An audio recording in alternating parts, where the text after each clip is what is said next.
Brian from briandemambro.com here. In the 19th century, there were a number of periodicals aimed primarily at women who would have been in the household. And Peterson's magazine was one of the primary ones, one of the major ones, and it was a competitor to Godey's ladies' book.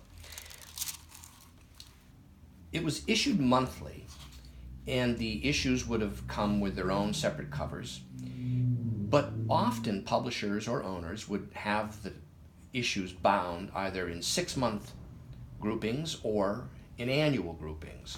And what we have with this volume here is 12 issues of Peterson's magazine from January through December of 1867.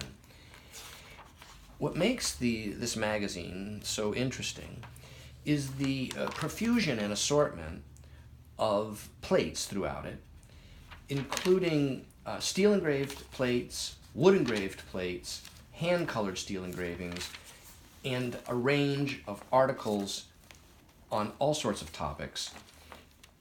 This bound volume retains the original tissue guards, as well as all of the folded hand-colored plates, as well as these color lithographed plates. These types of books are a pleasure to browse through.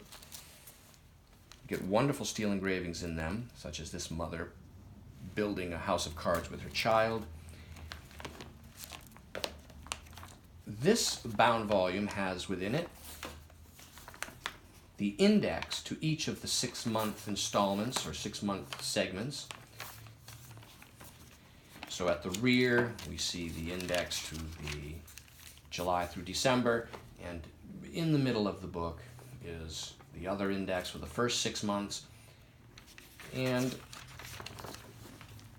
to find these volumes sound and tight like this one, complete, and in a very nice condition, minor little edge flaws to some plates, etc., but really close to as issued condition, is less common than you might believe. Most of the time, these types of plates are removed and sold separately, making the books scarce. This one is complete. It's available for sale on my website. Be back to talk to you soon.